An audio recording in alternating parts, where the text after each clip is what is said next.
अनंता। असीम को सीमित शब्दों में बांधा नहीं जा सकता। अनंत को कम समय में बांचा नहीं जा सकता, लेकिन एक प्रयास है कि इन 7 दिवसों में इस रामकथा रूपी गंगा में हम जितना हो सकता है उसमें डुबकी लगाएं,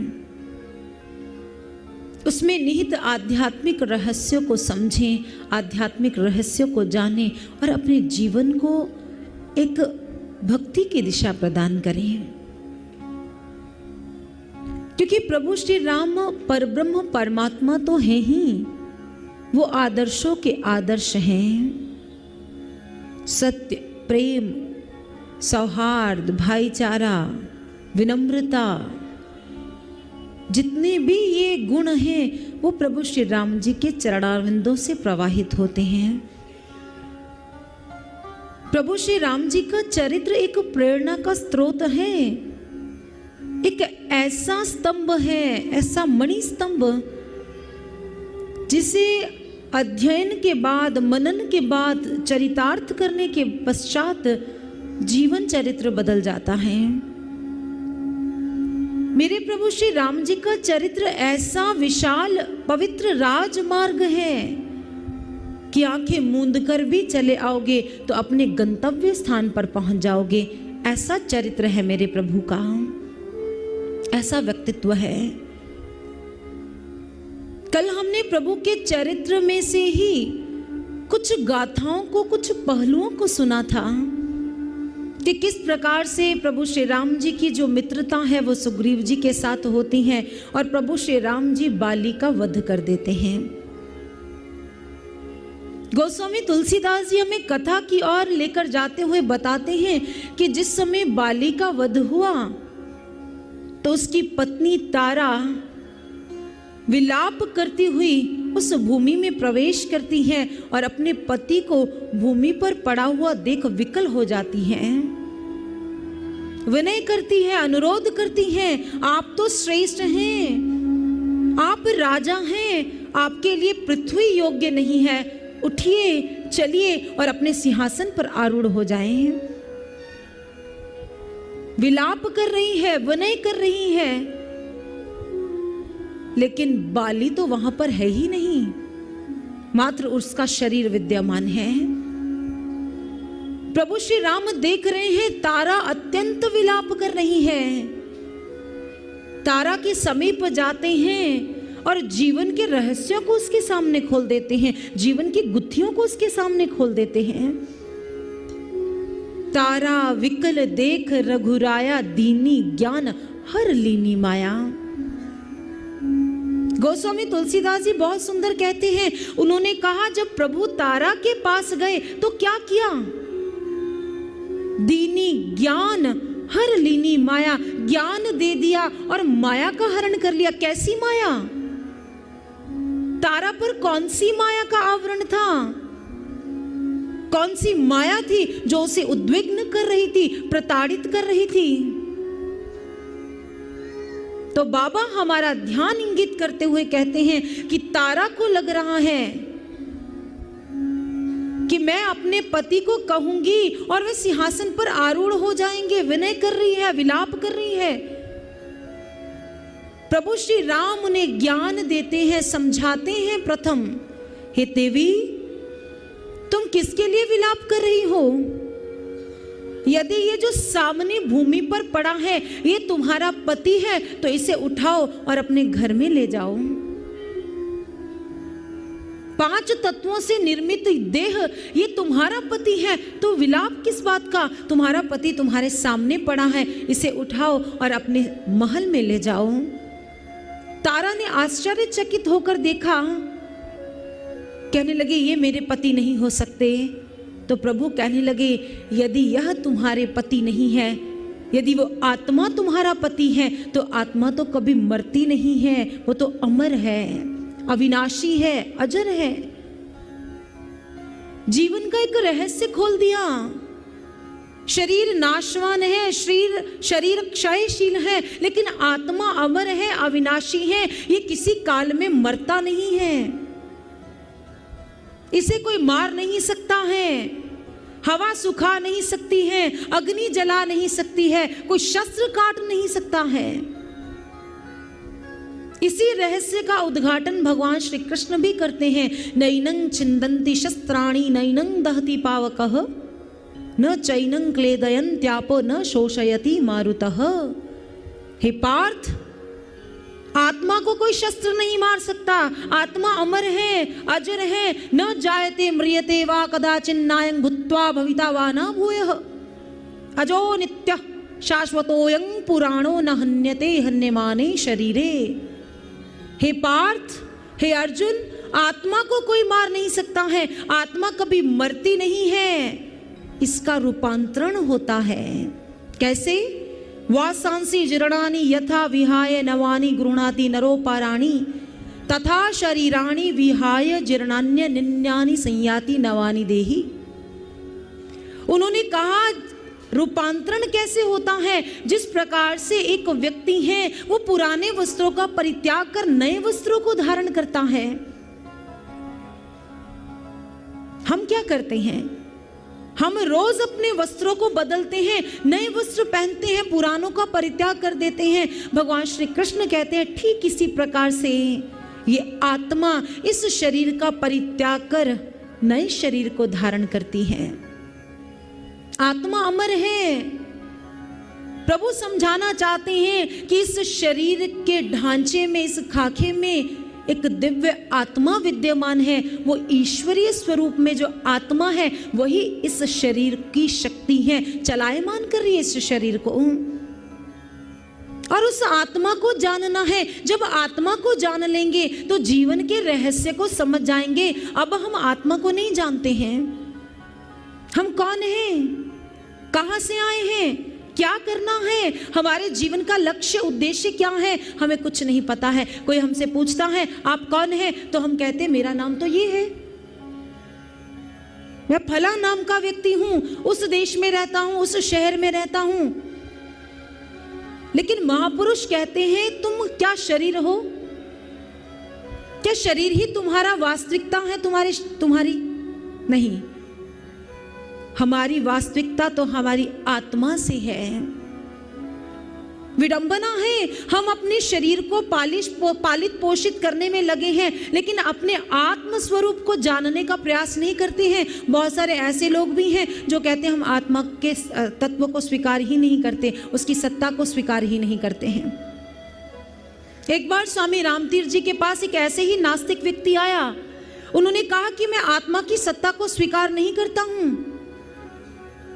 मैं नहीं मानता कि आत्मा है जो इस शरीर का संचालन करती है। आत्मा चली जाती है तो शरीर नष्ट हो जाता है, मैं इस बात को नहीं मानता। स्वामी रामतीर्थ जी मुस्कुरा दिए और उसी समय उन्होंने देखा कि मार्ग से एक औरत जा रही है जिसने बुर्का पहन रखा है। और उस बुर्के को देखने के पश्चात, उस स्त्री को देखने के पश्चात स्वामी रामतीर्थ जी उस व्यक्ति से कहने लगे देखो देखो भाई, बुर्का चल रहा है। उस व्यक्ति ने जैसे ही देखा उन्होंने कहा स्वामी जी मैं तो आपको बुद्धिमान समझता हूं, आप विद्वान हैं, लेकिन आपको इतना नहीं पता है कि बुर्का अपने आप नहीं चल सकता। बुर्के के बीच में एक स्त्री है और स्त्री ही बुर्के को चला रही है जो दिखाई नहीं दे रही है। स्वामी रामतीर्थ जी कहने लगे अच्छा, बुद्धिमान तो तुम भी बहुत हो, तुम्हें इतना पता है कि इस बुर्के के बीच में एक स्त्री है, लेकिन तुम्हें इतना ज्ञान नहीं है कि इस शरीर के बीच में एक आत्मा विद्यमान है, एक आत्मा रहती है जो हमारा संचालन करती है। उसको जानना है, उस आत्मा की अनुभूति करनी है, उसका अनुभव करना है। कबीर जी ने कितने प्रश्न हमारे सामने रखे, तुम हो कौन, कहां से आए, कहां है निज घर तेरा, तुम कौन हो, कहां से आए हो, कौन सा घर है, तुमने जाना कहां है, तुमने करना क्या है। कितने प्रश्न रख दिए हमारे समक्ष, लेकिन हम उन प्रश्नों को सुनते हैं यदा कदा और सुनकर अनसुना कर देते हैं और फिर अपने कार्यों में संलग्न हो जाते हैं। लेकिन शास्त्र कहते हैं, जिस समय आदि गुरु शंकराचार्य जी से किसी ने पूछा त्वं कः असि, आप कौन हैं? तो उन्होंने कहा चिदानंद रूपं शिवोहम शिवोहम, मैं वो परमात्मा स्वरूप हूँ, मैं वो आत्म स्वरूप हूँ। ज्ञानी जब गुरु की कृपा से अपने भीतर उस तत्व को देखता है, फिर वो कहता है मैं शरीर नहीं, मैं तो अशरीरी हूँ, मैं आत्म स्वरूप हूँ, क्योंकि मैंने उसका बोध कर लिया है। मैं संसार का वासी नहीं हूँ, हम वासी उस देश के जहाँ पार ब्रह्म का खेल, दिया जले अगम का बिन पाती बिन तेल। भक्तों से पूछा आप कहाँ के रहने वाले हो, किस देश के वासी हो? तो उन्होंने कहा मैं उस देश का वासी हूं जहां पर ईश्वर का खेल होता है, जहां वो निरंतर प्रकाश प्रज्वलित रहता है। वो भीतर की यात्रा, भीतर के नगर, भीतर का वो उस ब्रह्मांड की यात्रा का वर्णन करते हैं, उस दिव्य नगर का वर्णन करते हैं जहां तक हमारी पहुंच नहीं है। यहां देखिए तारा की पहुंच नहीं है, तारा शरीर को सब कुछ समझ रही है, आत्मा का बोध नहीं है, आत्मा का ज्ञान नहीं है। लेकिन गोस्वामी तुलसीदास जी कहते हैं प्रभु ने क्या किया, दीनी ज्ञान दे दिया, जना दिया, ईश्वर का अनुभव करवा दिया, हर लीनी माया, फिर माया का हरण किया। जब ज्ञान जीवन में आता है, सत्य का प्रादुर्भाव होता है, ईश्वर का प्राकट्य होता है, तो अज्ञान स्वतः ही नष्ट हो जाता है। उसे नष्ट करने के लिए प्रयास नहीं करने पड़ते, मात्र ज्ञान की ज्योति जलाने की आवश्यकता है। ब्रह्मानंद जी अपनी वाणी में बहुत सुंदर कहते हैं, उन्होंने कहा मैं भी माया के चक्कर में उलझा रहता था, जीवन में अंधकार था, मोह माया से ग्रसित था, ज्ञान नहीं था, बोध नहीं था। लेकिन जब मेरे जीवन में स्वामी रामकृष्ण परमहंस जी का आगमन हुआ तो क्या हुआ, ऐसी करी गुरुदेव दया, मेरे मोह का बंधन तोड़ दिया, मेरे मोह का बंधन तोड़ दिया। गुरु ने मेरे मोह माया के बंधनों से मुझे आजाद करा, मुझे परब्रह्म परमात्मा से मिला दिया। और ब्रह्मानंद जी अपने अनुभव को हमारे साथ बांटते हुए क्या कहते हैं, आइए हम भी श्रवण करते हैं। आइए।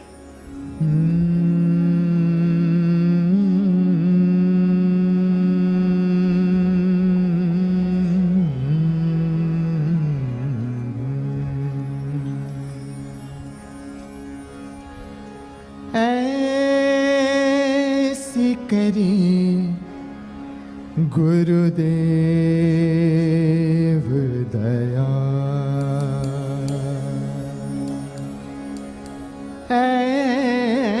ऐसी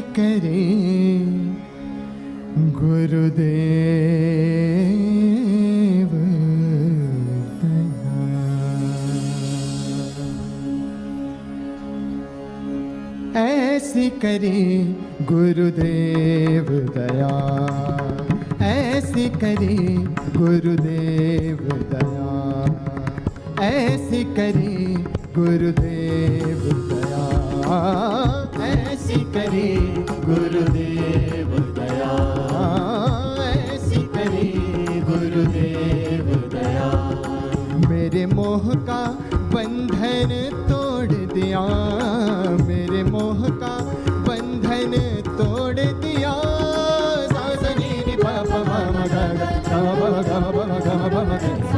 ऐसी करी गुरुदेव दया, ऐसी करी गुरुदेव दया, ऐसी करी गुरुदेव दया, ऐसी करी गुरुदेव दया।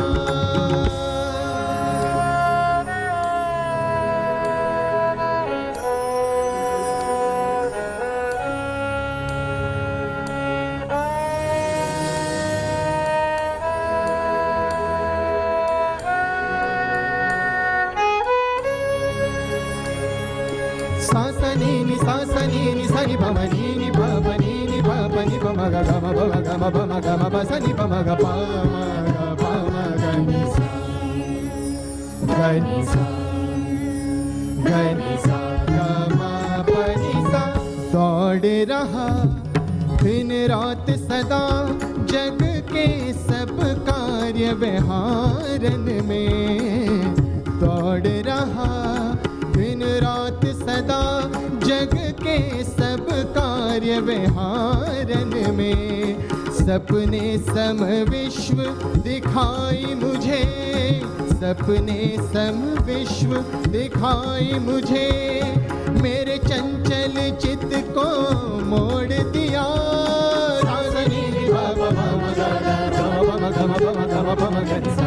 ऐसी करी गुरुदेव दया, ऐसी करी गुरुदेव दया, ऐसी करी गुरुदेव दया, ऐसी करी गुरुदेव दया।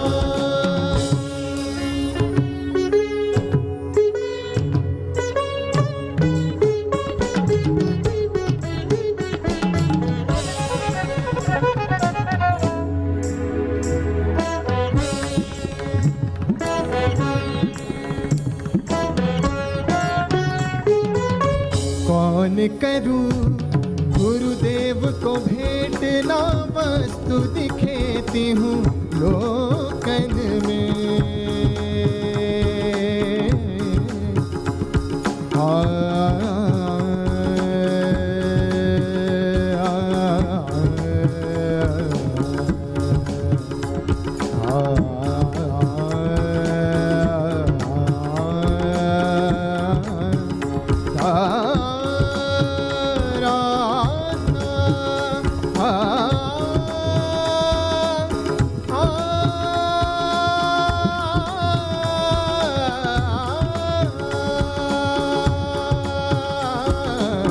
कौन करूं गुरुदेव को भेंट, ना वस्तु दिखेती हूँ लोकन में।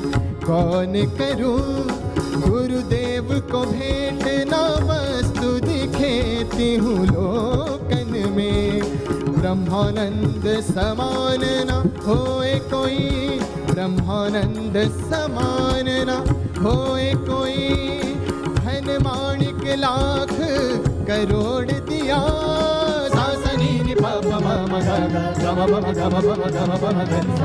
ऐसी करी गुरुदेव दया, ऐसी करी गुरुदेव दया, मेरे मोह का बंधन तोड़ दिया, मेरे मोह का बंधन तोड़ दिया।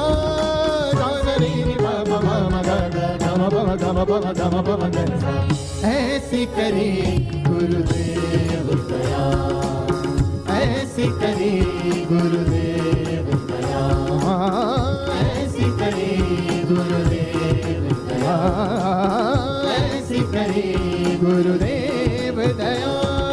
पप सा सा पप सा सा पप सा सा पप नि नि पप पप ग ग म ग ग ग ग जगदा गम बनि गम बनि पप सा सा पप सा सा पप सा सा पप नि नि मम पप ग ग म ग ग जगदा जगदा गम बनि पप सा सा पप सा सा पप सा सा पप नि नि मम पप ग ग म ग ग जगदा जगदा गम बनि गम बनि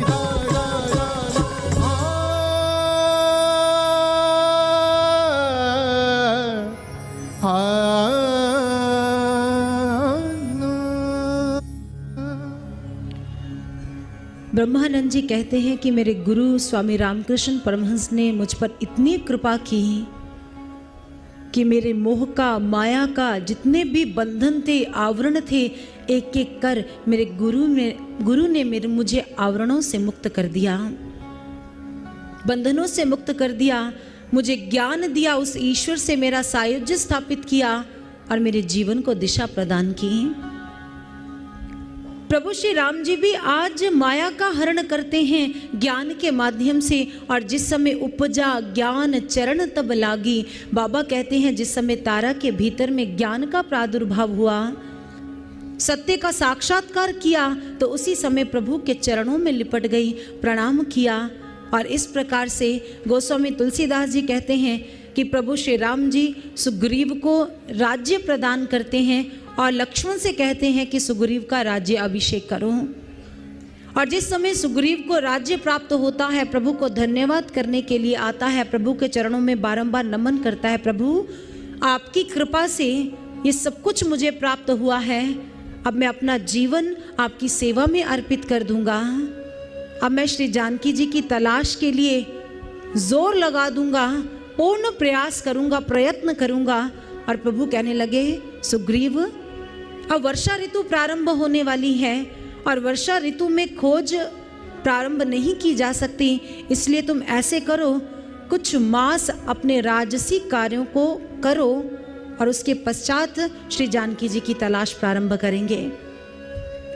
सुग्रीव ने प्रभु को प्रणाम किया और पुनः अपने राजसी कार्यों में संलग्न हो गया। गोस्वामी तुलसीदास जी कहते हैं कि इधर प्रभु श्री राम जी और लक्ष्मण जी नित्य प्रति कभी राजनीति पर, कभी धर्म पर, कभी अध्यात्म पर भांति भांति की चर्चाएं करते हैं और चर्चाओं को करते हुए बहुत समय व्यतीत हो गया। और जिस समय वर्षा ऋतु का काल समाप्त हुआ, प्रभु श्री राम इंतजार कर रहे हैं कि अब सुग्रीव आएगा और श्री जानकी जी की खोज का कार्य प्रारंभ करेगा। बहुत इंतजार किया, बहुत प्रतीक्षा की, लेकिन सुग्रीव लौटकर नहीं आए। सुग्रीव भूल गए, सुग्रीव माया में लिप्त हो गए, राजसी ठाट बाट में उलझ कर रह गए। भूल गए कि मैंने प्रभु से वायदा किया था, मैंने प्रभु के चरणों में एक वचन लिया था कि मैं श्री जानकी जी की खोज करूंगा, श्री जानकी जी की तलाश करूंगा। उस वायदे को भूल गए और अपने ही कार्यों में मग्न हैं। जिस समय प्रभु श्री राम जी ने देखा कि सुग्रीव तो लौटने का नाम ही नहीं ले रहे, उसी समय कहने लगे, लक्ष्मण लगता है सुग्रीव राजसी मद में चूर हो भूल गया है कि जिस बाण से मैंने बाली को मारा है वो अभी भी मेरे तरकश में है। लक्ष्मण जाओ और सुग्रीव को याद दिलाओ कि वो मार्ग अभी बंद नहीं हुआ है जिस मार्ग से बाली गया है। आज प्रभु श्री राम लक्ष्मण से कह रहे हैं कि लक्ष्मण धनुष बाण लेकर जाओ और सुग्रीव को बताओ कि तुम्हारा लक्ष्य क्या था, तुमने क्या करना था और तुम क्या कर रहे हो। प्रभु श्री राम जी सुग्रीव को भय दिखाना चाह रहे हैं, क्योंकि हम सभी जानते हैं कि सुग्रीव जी के भीतर में भय वृत्ति है। गोस्वामी तुलसीदास जी से किसी ने पूछा कि भय की क्या आवश्यकता है, तो गोस्वामी कहते हैं भय के बिना भक्ति नहीं हो सकती।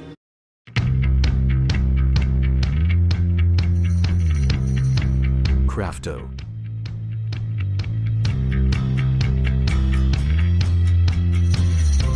Install and go.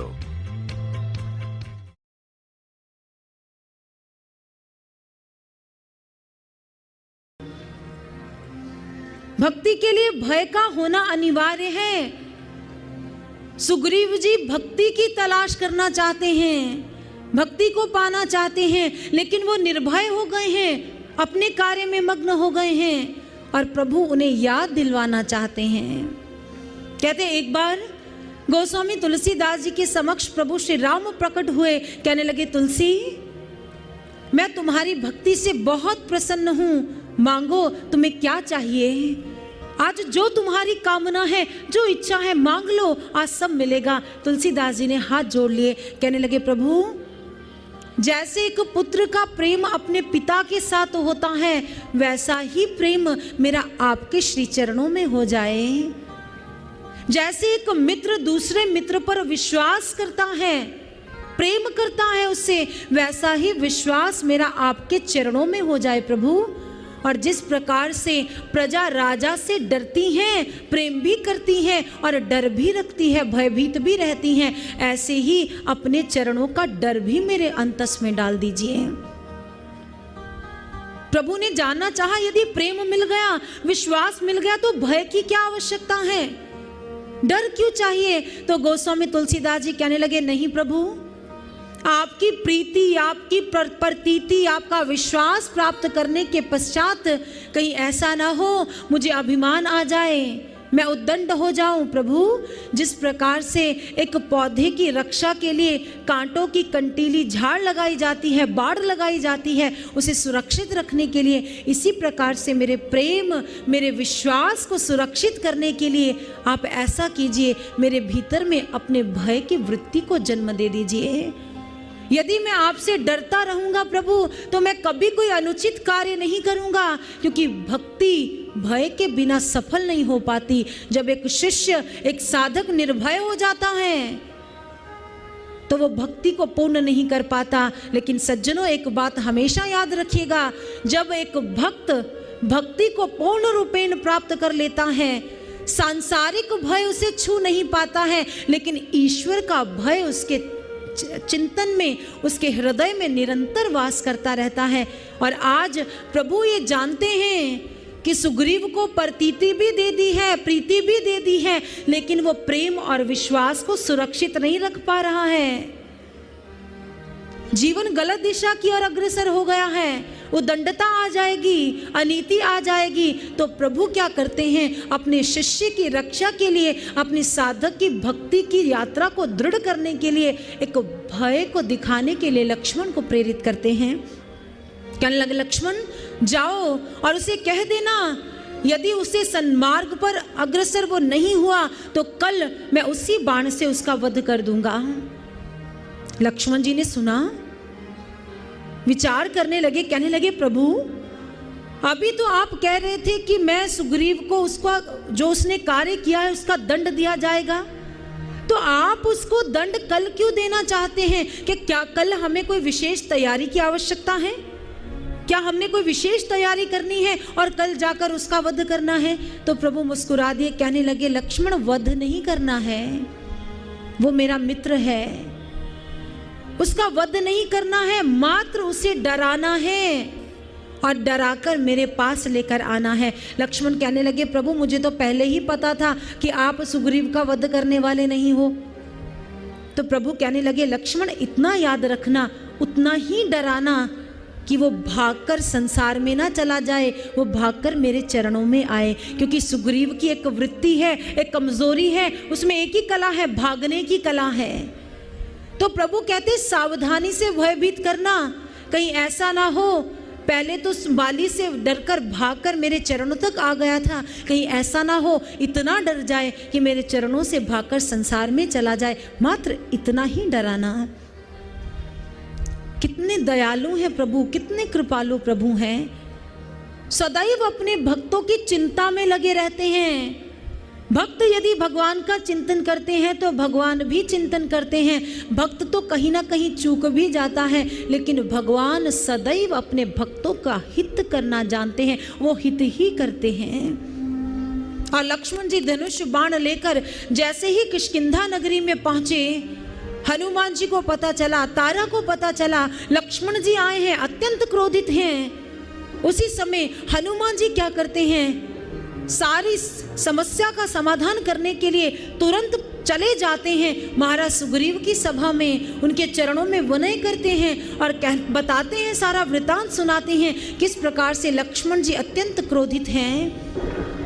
और आपने प्रभु के चरणों में वायदा किया था, वचन दिया था कि आप श्री जानकी जी की तलाश करेंगे, लेकिन आप उस वायदे को भूल गए हैं। स्मरण कीजिए उस वायदे को और अपने कार्य को प्रारंभ कीजिए। प्रभु के चरणों में क्षमा याचना कीजिए, क्षमा मांगिए, प्रभु आपको क्षमा कर देंगे।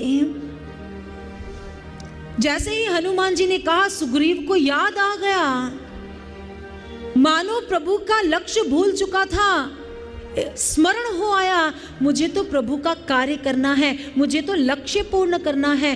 तो बाबा बहुत अच्छा कहते हैं, उन्होंने कहा मात्र सुग्रीव ही नहीं भूला है, सारा संसार ही अपने लक्ष्य को भूला बैठा है।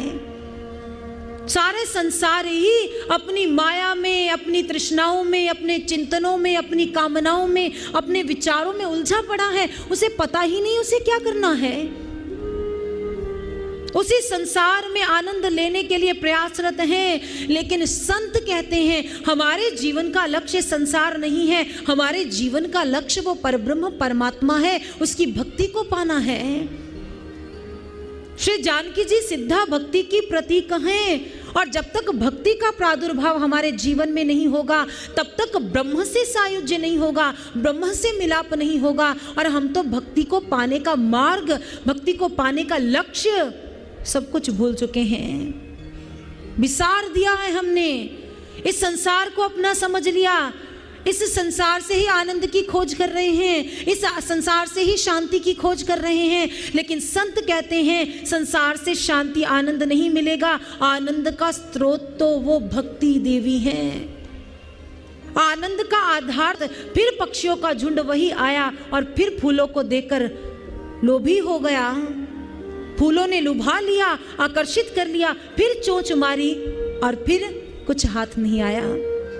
तो उन्होंने लिखा, यह संसार फूल से मर को सुंदर देख लुभायो, चोंच मारी रुई निकली सिर धुनी धुनी पछतायो। उन्होंने कहा इंसान की स्थिति कैसी है, इंसान भी वैसे ही करता है जैसे वो पक्षी करते हैं। संसार के दृश्यों को देखकर मन लोभी हो जाता है, आकर्षित लगते हैं, आकृष्ट कर लेते हैं। और जब इंसान संसार से सुख को पाने की कामना के लिए प्रयास करता है, पर उत्तर स्वरूप क्या, दुख मिलता है। जहां शांति पाना चाहता है, इतने प्रयत्न करता है, वहां अशांति मिलती है। क्या कारण है? क्योंकि सुख वहां नहीं है, आनंद वहां नहीं है। सुख और आनंद का स्रोत वो परब्रह्म परमात्मा है। और जहां सुख है वहीं से सुख की प्राप्ति हो गई। हम भी करते हैं, पछताते हैं, फिर संसार की ओर भागते हैं, फिर ठोकर लगती है, चोट लगती है, फिर संसार से मन विरक्त होता है, क्षणिक वैराग्य आता है, फिर संसार में लिप्त हो जाते हैं, लक्ष्य भूल जाते हैं, लक्ष्य याद नहीं रहता। तो मैं आपसे पूछना चाहती हूं, हमारे जीवन का लक्ष्य क्या है? हम देखें, संसार में कोई भी पदार्थ है, कोई भी वस्तु है, उसका कोई ना कोई टारगेट है।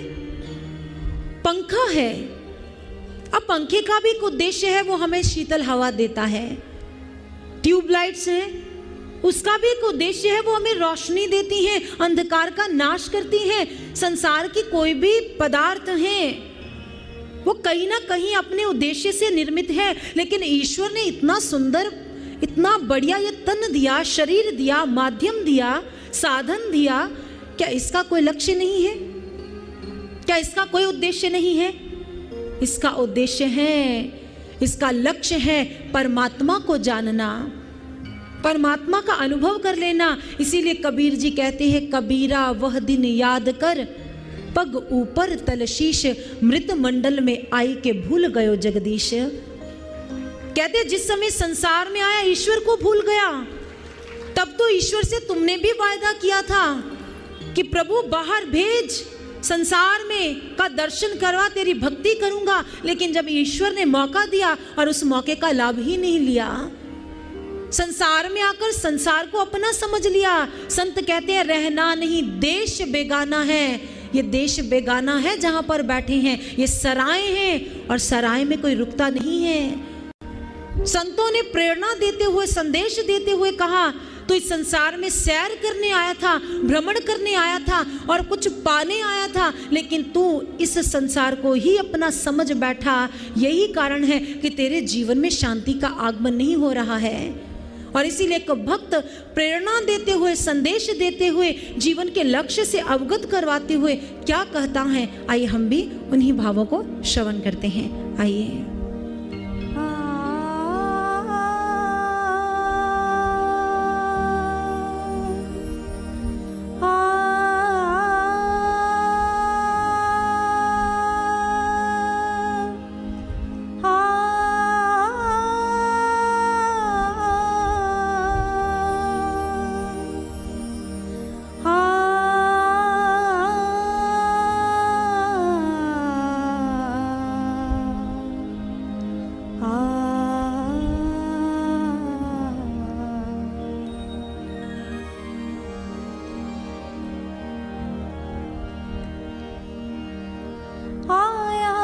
जहाँ से सैर करने आया, जहाँ से सैर करने आया, जहाँ से सैर करने। हे